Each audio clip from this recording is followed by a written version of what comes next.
Olá, amigos, sejam bem-vindos a mais um vídeo do meu canal. Eu sou Lucas Sinaipe e vamos falar de Fluminense Internacional, que fizeram hoje o jogo de ida das semifinais da Libertadores, terminando 2-2 em pleno Maracanã lotado. Foi bonito ver o Maracanã com essa festa toda e assim, um jogo de oportunidades perdidas para ambos os lados, né? O Fluminense começa melhor o jogo, abre o placar com o Germancano, até certo momento do primeiro tempo dominava, aí o Internacional começou a subir mais para o ataque e aí veio a expulsão de Samuel Xavier. Recebeu um cartão amarelo aos 40 minutos e recebeu de novo aos 45. Então, muita imprudência do jogador do Fluminense. E alguns minutos depois, o Hugo Malo marcaria o gol de empate do Internacional. E aí vem a oportunidade perdida do Internacional, porque Alan Patrick marcou um belíssimo gol, um dos gols mais bonitos da partida, só perde para o segundo do Cano, né? Mas a questão fez 2-1, o Internacional era a oportunidade de tentar matar o jogo. Era melhor no início do segundo tempo, porém o Internacional resolveu tirar o pé, tentar segurar esse 2-1, que obviamente seria um ótimo resultado para ir para o Beira-Rio, mas no final das contas você tinha a chance de fazer mais. O Internacional tinha um jogador a mais em campo, expulsão do Samuel Xavier, estava jogando melhor, então assim, era para ter tentado matar a partida e não foi o que o Kudê fez. Inclusive as substituições do Kudê foram muito ruins, né? O Holanda entrando no lugar do Patrick, o Aragui saindo para o Bruno Henrique, o Maurício para o Dalbert, então assim, ele matou o time nessas substituições e o Fluminense voltou a crescer na partida, fez o gol ali com o Germancano, um golaço, né? O Cano é fantástico, né? Um centroavante assim, muito eficiente, precisa de uma oportunidade para mudar o rumo da partida. E dali para frente se manteve o empate de 2-2. É aquela história, os times podem ver o copo meio cheio, o Internacional falando assim, vamos decidir em casa, 2-2, dependemos apenas de nós mesmos.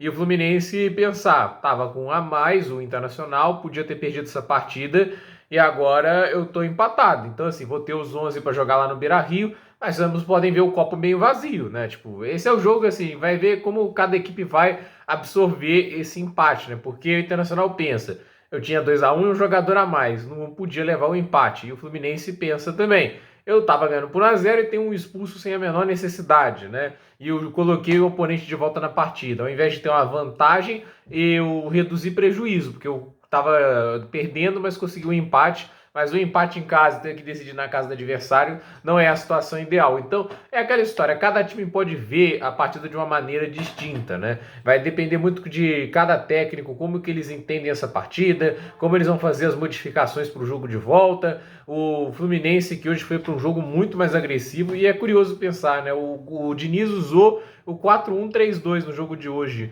que é o esquema que o Kudê mais usa na sua carreira e não vem usando com muita frequência até agora no Internacional. Talvez falte as peças que ele mais gostaria para trabalhar nesse elenco, né, que se encaixem melhor com o modelo de jogo. Mas assim, tem o André de volante, né, você tinha o Ganso de meio atacante, o Arias e o Keno mais pelos lados, Germancano e John Kennedy mais avançados. Bem interessante, o time foi bem agressivo, mas assim, sendo agressivo poderia dar espaço na defesa, né? Mas no contexto geral, né, acho que a defesa não foi tão ruim assim. O Marcelo acaba recebendo críticas pelo lance do gol do Alan Patrick, né? Porque é aquele clássico marcou com os olhos. O Virgil van Dijk, inclusive, vem fazendo muito isso recentemente, né? Só dá aquele espaço ali de 2 metros, 1 metro, né? Tenta cobrir a jogada, mas nem sempre isso vai dar certo, né? O Alan Patrick foi muito bem ali naquele momento.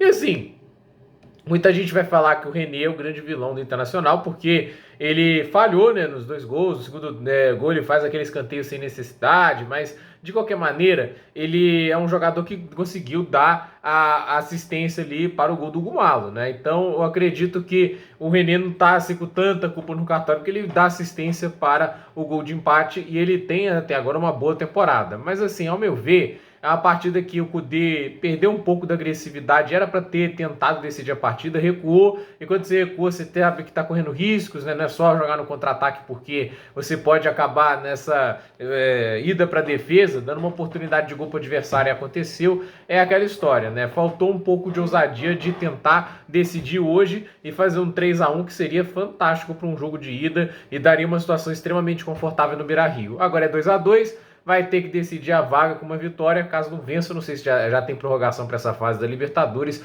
ou se vai direto para os pênaltis. Mas é aí que a gente vai ver aí o primeiro finalista da Libertadores, ou o segundo, acho que pode ser que o jogo que ainda vem, do Boca Juniors e Palmeiras, seja realizado depois agora, mas na semana que vem antes, né? A Champions League tem esse formato, né? Mas vamos ver o que vai acontecer. O que vocês acharam desse jogo? Torcedores do Internacional gostaram da atuação? Ficaram com aquele gosto de que podia ter ganhado?